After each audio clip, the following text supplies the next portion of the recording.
Hello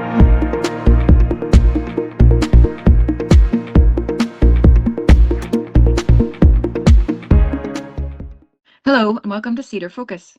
Today we're talking to Gemma about transitions.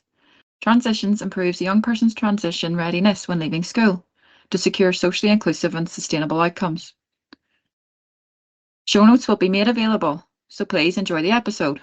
Hi Gemma, thanks for coming on Cedar Focus today. Hi, Kira. Oh, it's nice to chat to you today. So basically we're just going to talk a little bit about transitions, the service you're in, and how you came about working for the service and just your own experience of Cedar. So how long have you worked for transitions? I've been in transitions from November 2020, so I started during lockdown actually. So nearly 3.5 years coming. So it's been good. That's interesting. That's an interesting time to start a job. What made you decide to apply for it at the time? So I had previously worked for Cedar. I worked within short break service as an in-reach project worker for 9 years, and really I loved working for Cedar, but I needed to change my role then due to personal reasons, just in circumstances, but suited me at the time. And I actually really missed working for the organisation. And I had previously applied for transitions role and was shortlisted and never got the job. And then when I seen it come up again, I just thought maybe this might be for me this time. So it was 25-hour post. At the time I was doing 30 hours. I was off on maternity. I just had my third baby, off on maternity leave, and I thought it might not be good timing because obviously just had a baby, but I applied anyway and I got the job and I was really delighted. I just knew that it would be so much better work-life balance, just 25 hours. I was able to do it in 3 days, had 3 days in work, 4 days off. It just worked really well with the family. Like I said, there you work in transitions. Could you tell us a wee bit more about what transitions is? Yes, of course. I hope I'm going to do this justice for all my colleagues. But yes, so transitions workers, officers, what we would really do is support the families and young people who are school leavers. Different regions will have different criteria as we're all kind of funded through the trust. So within the Belfast Trust where I'm working, we would work with young people who have a medical condition, a sensory impairment, or a physical disability. And our role is really just to liaise with the likes of SENCOs, which is a special educational needs coordinators within schools. And we would really get our referrals a lot from the schools with the young people who are in their final year to support them on their journey of looking for employment and training or further education or higher education. So most of our referrals that come through schools. They would also come through social workers, and they can be self-referred as well. And if families hear about the service, they can contact us, and we can do referrals through that way too. So really, it is just a support and guidance service that we would help the young people explore their options. So they'll be looking at different training organisations, different colleges, or if they're looking for voluntary work, or if they're looking for paid employment. Usually we find a lot of our young people, it's education or training that they're going into, and it would be more based around that. And we would then arrange like site visits for them to go and view the premises and see what facilities they have. And we'd link in with their learning support as well to make sure that they've got reasonable adjustments that can be made, and also ensuring that they would have the right support available for the young person depending on their need.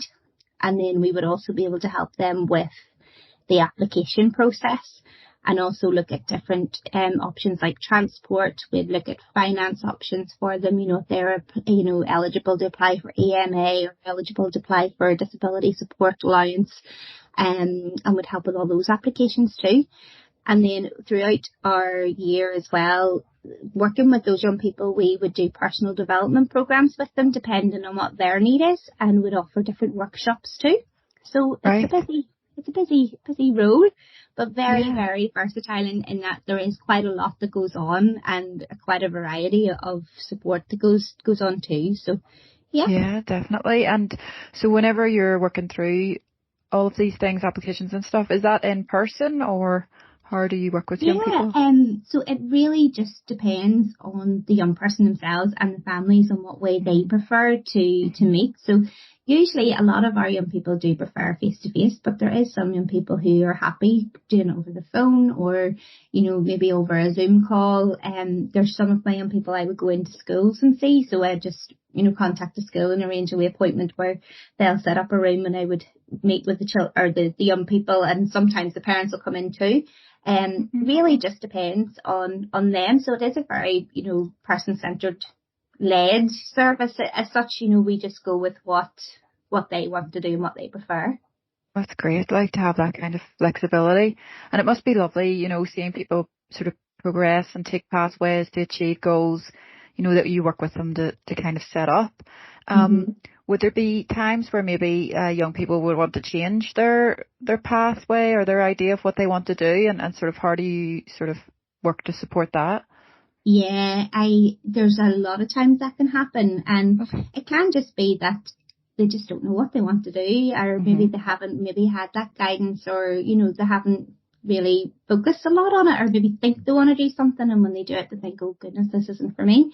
But yes, I love seeing the progression, and whenever I meet the young people and see, now that I've been in it for a few years, when I first meet them, I kind of get a feel for what they're going to be doing, because it's just, I just see what they're like, see what they're interested in, and instantly I'm like, yes, I know the place for you. And then I would work alongside the careers advisors to help find those places. But I have had a really fantastic story of a young person in particular.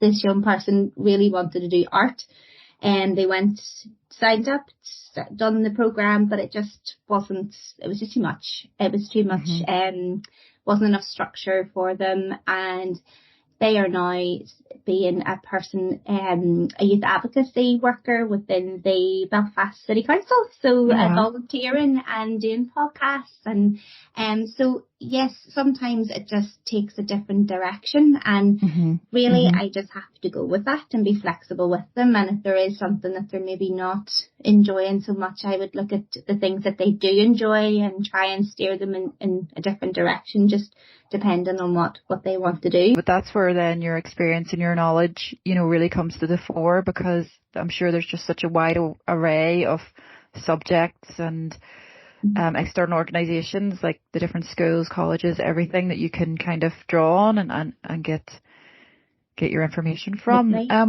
would use a lot of my colleagues as well for that, that they would have a lot of input, especially ones, there's some of our colleagues have been with us for 15, 16 years, so they have a vast majority of knowledge there that we kind of can pick on, and it's really good. And as I say, we would work really widely with careers advisors too, and with the schools and with the training providers who give us all of those, all of that resource as well, which is great. That's great. Would you recommend this kind of role to people who are maybe coming up through college and things like that, or are thinking of working with young people? Absolutely, yeah. As I said before, I was an inmate worker and I loved it at the time. But this role is so different, kind of trying to get used to one role after doing the other one for so long, was tough. But this role, it gives you a really, really variety or different variety of stuff going on. So as I say, you're working firsthand, face to face or Zoom, whatever way the young people want to work, but you're doing that direct sort of hours with the young people and the families, but you're also working then with other professionals too, and then there's an administrative side of it as well. So there's a nice balance there, and you've got programs that you can set up. I come from a youth work background, so when I knew that there was personal development element to it as well, I love doing those programs too, to see the young people just develop their skills and progress their confidence as well. And as well as having different wee workshops available too. So you've got a wee bit of everything really within the role. So it is a fantastic job.